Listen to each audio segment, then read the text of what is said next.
All right, y'all, so out here today with the tractor again. This is kind of going to be an overview, not so much as a complete in-depth review yet. I've got 5.3 hours on it so far, and mainly in that time I've used the bucket, actually clearing the path that I'm on right now, and some different things, moving some things around, moving some dirt, stuff like that. Also used the bale spear on the front, moving some older dry hay bales around. I haven't moved any really heavy ones yet when they're real green, when they've just been baled. Just due to the timing of when I got the tractor and everything. So honestly, I wish if I could go back, we would have went ahead and just bought this one in the beginning when we started doing the homestead and everything, and we ended up getting that little blue Ford 1200. It done a really good job for what it was and the size that it is, but like I said, with the engine being messed up now, I really didn't get as much use out of it as I was hoping. And also, we haven't tore it all the way down yet to see how bad the engine is and everything, but if it just needs a rebuild kit, that can be done for like 700 bucks. I found a kit online, and if it did tear more stuff up, like the head or something like that, it will be more, and it may be impossible to find the head for that engine just because they didn't make a lot of them and it's so old and yada yada yada. But anyway, on this one, of course, it's more expensive. That goes without saying. We did buy this brand new. You can find some around used for a better price and everything, but we didn't find any, and we went ahead and went with this. So it's a lot more cost overall, definitely, but we get a lot more capability out of this. It has factory loader and quick attach, and a ton of different other things, so that's very beneficial as opposed to the other one. So that being said, I wish we would have went ahead and went with this to begin with, and just it wouldn't have cost as much, because we'd have been able to put the money that we had for that one on this one, and bring the price down a lot right off the bat, or either bought a ton of attachments for it. But anyway, that being said, second thing, so far what I've used it for, it's worked real good. I think it's gonna serve its purpose again. Being a compact tractor, I think we're gonna get a lot of use out of it. Just not being able to do the heavier duty things like pulling the round baler and stuff like that. I do believe that it'll pull my square baler, because that only calls for like 20 or 30 horsepower, and this is 43 horsepower and everything. But besides that, we have the other tractor for those things. This here, like I said, I've got the bucket and I've got the bale spear. I do wish I'd have went ahead and got pallet forks, so that may be in the future, but I ran our rototiller with it, tilled the garden spot over so I could plant a cover crop. I did real well with that, and I've also pulled a drag with it. I've pulled the driveway and the pastures out there, pulling a 6-foot drag. Of course, it did real well with that. I haven't done enough with it yet to really put it through its paces, but so far it's doing real good. Like I said, everything I've done with the bucket was with no ballast weight on the back, no weight box or bush hog or anything like that. The tires are filled on it. The back tires, I'm not sure if the front tires are or not, but I know the back tires are, so that does help. But this is a pretty good frame size as compared to like the 1025R or the 2 Series or something. It's a little more beefy, so it should be a lot more capabilities on that aspect. So this is going to be an overview, kind of giving you an idea of how it lays out, how everything works and all of that. And as I get to doing more equipment on it, I'll do like a in-depth review, kind of maybe what it will and won't do. But I want to get some time and hours on it and find that out for myself. Also, when I do the maintenance on it, I'll try to make videos on that. I believe about 100 hours is when it calls for maintenance, changing all of the fluids and filters out and things like that. So we'll get to there when we get there. So first off, we got the loader up front here. This is a 300E loader. I forgot the exact specs that this is rated for, but I think it's about 12 or 1300 pounds lift capacity.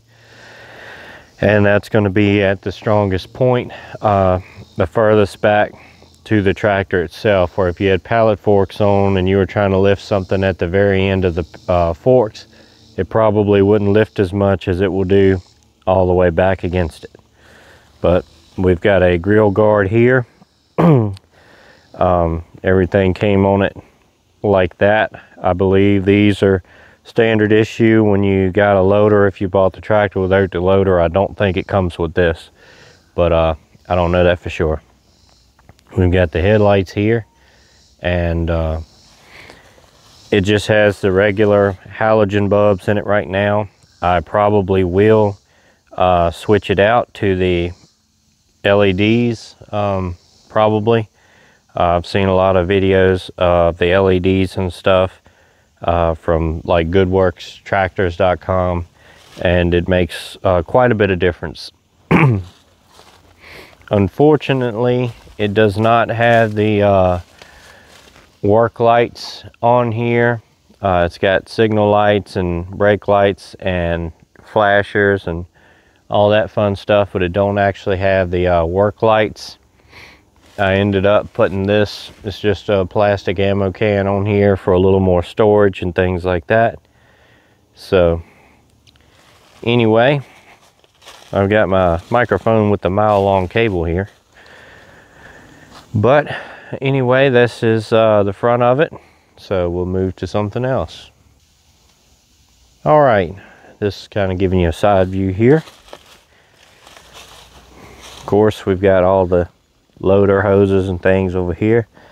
We've got a fuel, like a kind of like a sediment bowl, you would call it, on some older ones and things, but you can actually turn the fuel on and off here with this knob on it, so that's pretty cool. We've got filters, oil filter, fuel filters, all of that stuff right here. And this is actually where the exhaust comes out instead of having the old traditional smokestacks, you would call them. This here is where you pop the hood at. You can use a key or a screwdriver or whatever. So there we go. Anyway, here we go. Here's our engine compartment. Up here we've got the headlights. Down over in there is the battery. I'll give you a better view of that in a minute. But you've got these twist knobs here. Push in and twist out. And that allows you to take these side covers off to get in there if you needed to work on something. Hopefully we don't have to do that for a while. But got radiator here, air filter over here. This is your I guess it's a muffler and probably emissions made into it and everything like that. One good thing about these tractors here, I believe the 1, 2, and 3 series are pretty much the same on that, as they don't have like DEF fluid, the DEF stuff. You don't have to put that in here. It's got a regen thing, I think is what they call it, but it basically burns the smut out of it and cleans the system out. Like I said, I'm sure that's what's in all this stuff here, and it keeps the emissions and the motor clean and everything like that. It's set on auto, where when it senses that it needs it, it will go ahead and take care of that itself, or you can flip a button and make it manually do it. But it's probably, it will be left on auto. I don't really see any reason to manually make it do that. All right, kind of moving on to here. This here is your loader control, of course, up and down, curl and dump and all that. It also has a lock feature where you can lock it out, and the loader won't move in case you're doing something up there and you need to make sure it stays in that spot, or nobody hits it and moves it, or any type of thing like that. So down there, I'll probably have to switch the angle, but down there is the engine oil dipstick and all of the things like that. And you've got your brake pedals here. All right, so this is your brake pedals. Both of them are tied together, or you can unclip it, where you can do one or the other to help with turning and maneuvering and things like that. Like I said, the oil dipstick is right behind here. This is a throttle pedal. You can push with your foot, or you can have the hand throttle up here. This is your park brake lever, and this is your gears. You got 1, 2, 3, 4, neutral. You have this little, let's see, there we go. You got this little lever here you can push to with the heel of your foot to activate the differential if you get to spinning or anything like that, to help you get some better traction. This is your up and down for your 3-point hitch. Also, it's got a knob here where you can set to where you can only let it down to a certain depth, whatever setting you want to set it at. You've got your seat here. It has seat belts and all that. It's also got a feature where it's like a lawnmower.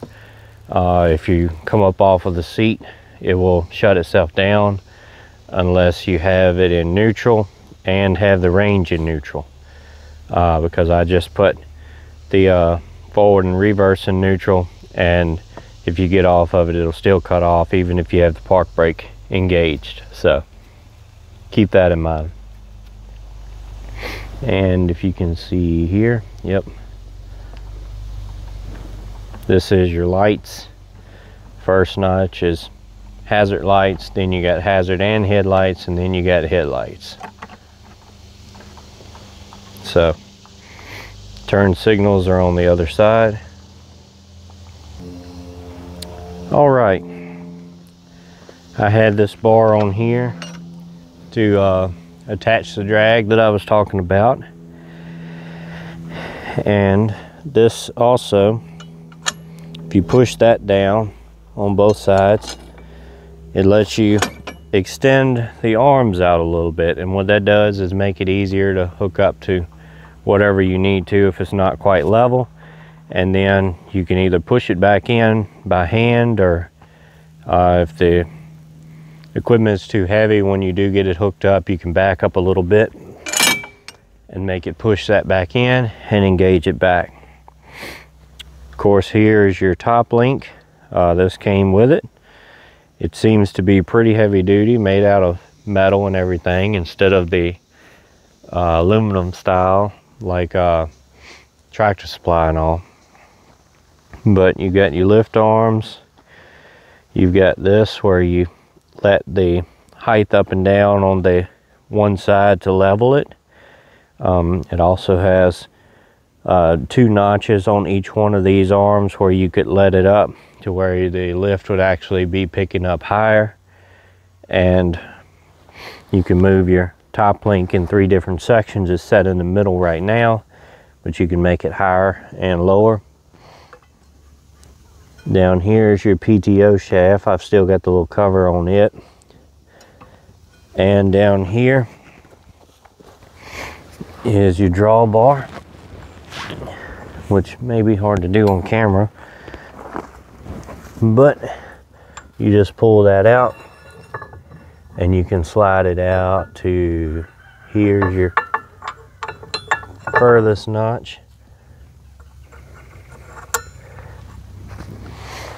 which would be where you would have it if you were actually moving a trailer or anything like that. You have, if you can see, this has turnbuckle style of sway arms. Some of the bigger models and things have, I forgot what it's called, but it's a bar between here and here, and it's got a pin and a bunch of holes to where you can slide it and put a pin exactly where you want it. But this is turnbuckle style. Still works pretty well.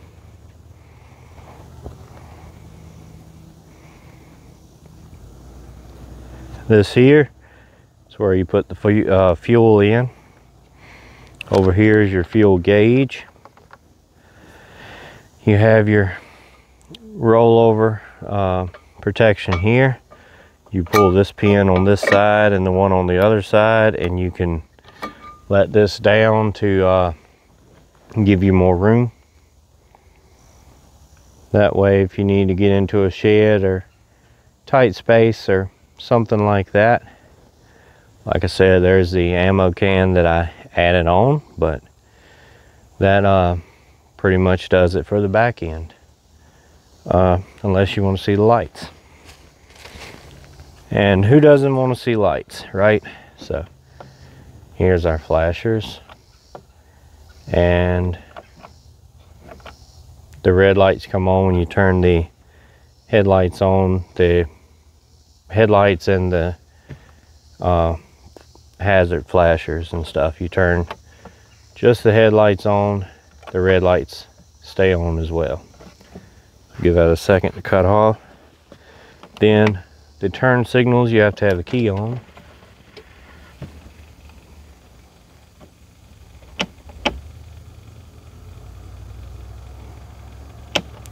So that's pretty nice.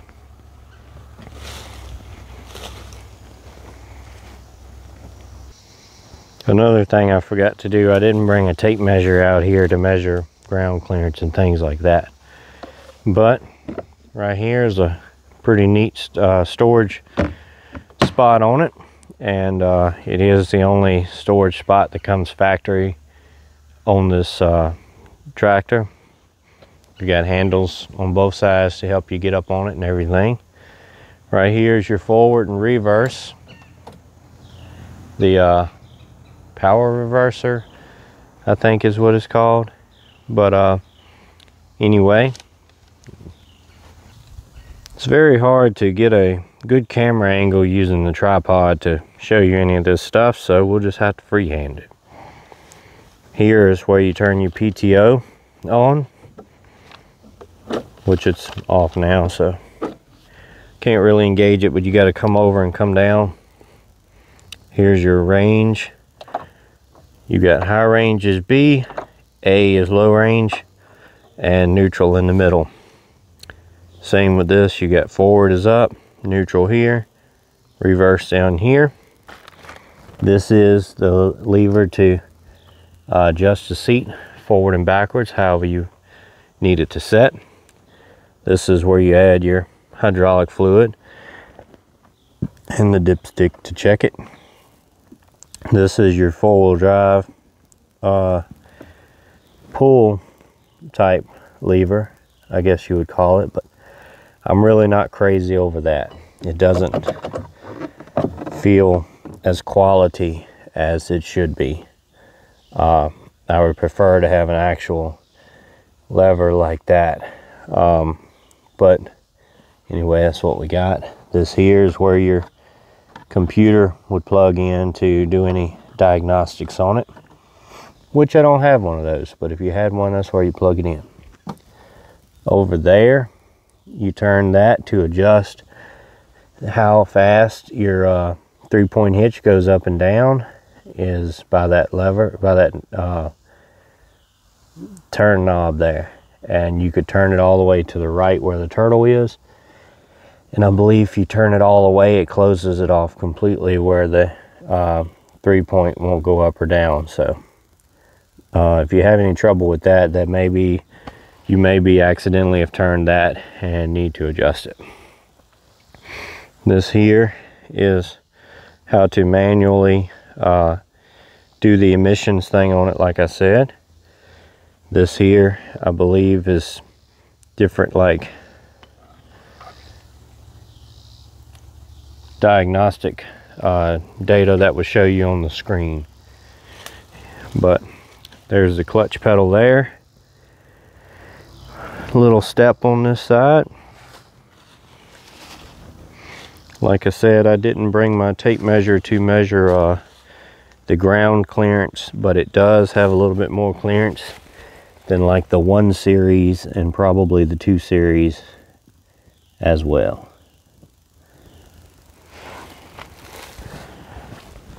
The only problem with it is you do have a lot of things that come down under the bottom, little hydraulic lines and different things like that.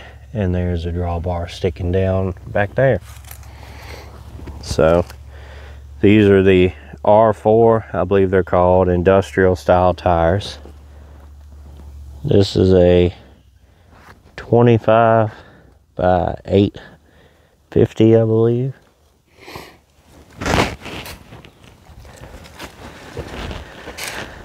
And the back here is a 15 by 19.5.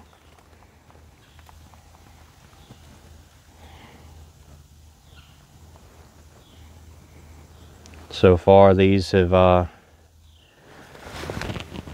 well for me. Haven't put them in a lot of mud or snow or anything like that, just kind of normal ground conditions. All right, so now I know it's not the greatest angle, but I'm going to try my best to demonstrate how you start it and move it and everything like that. I didn't see a lot of like operators guides when I was doing some research on these on YouTube and everything. So this is not hydrostatic. This is the power reverser transmission model, but this has to be in neutral. Your range down here has to be in neutral. It doesn't matter on this end. You can have it in a gear or in neutral. It doesn't matter. Right now we're in first gear by the gear lever. You have your hand throttle all the way down in the idle position. It doesn't matter if you have the park brake engaged or not. It's not right now. To engage it, you push your pedal down to where you want it and you pull up on that, and then you let off and you're in park brake. And to let it off, you push your pedal and push the little lever back down. But that doesn't matter at this point. Like I said, we've got this in neutral and we've got the range in neutral. So good to go. You can get off the tractor or whatever you need to do. Right now we're going to put it in low range, which is A, and I'll show you, even though this is in neutral, if you get up off the seat, it will shut off. just like a lawnmower. And to start it back, we have to come back here into the neutral position on the range and the forward and reverse. So now we've got all that. Let's get the bucket up out of the way. And I can't move too far because of my camera tripod and the mic cable and everything, but what you do to go either way, we'll put it in low range here. Park brake is off. We're in first gear over here, which you can't really see, but then you slide it up into forward, let off the clutch, and you're moving along. Then all you have to do is hit the clutch, come down to reverse, and back it up. So again, you can go to neutral there, neutral here, either park brake on or off. You can get off and hook up or do whatever you need to do like that. And like I said, to engage a PTO would be the same thing, having everything in neutral, push the clutch in, move the lever over and down would engage the PTO.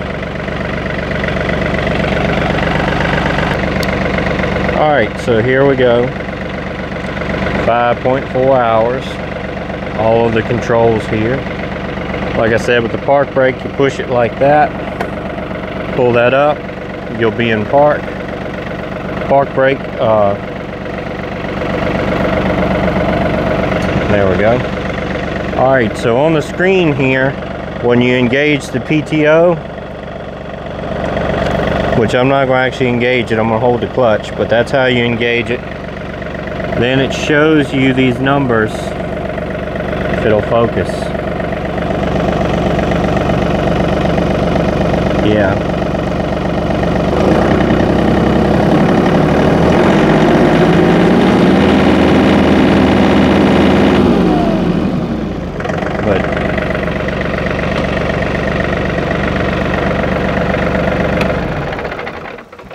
So when you engage the PTO, as you rev it up, it will show you how much RPMs is put into the PTO. So you go all the way, pretty much all the way up to be attacking about 30, and it's putting 540 to your PTO. Again, this is a pretty comfortable setup. Everything is pretty easy to access, and you can move the seat forward if you're shorter. Load of controls over here in a pretty convenient place. All of your main controls here. And while we're at it, we'll go ahead and go in four-wheel drive. So we're in two-wheel drive right now. To get in four-wheel drive, you have to pull this straight up. I think that's far enough. But it's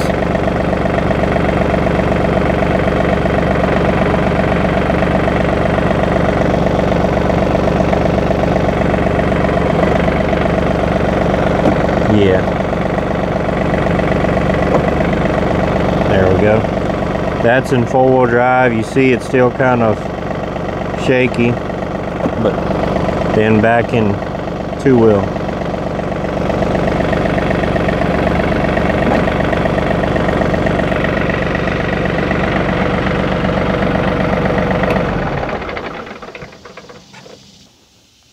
All right, so I think that'll be about the extent of this video.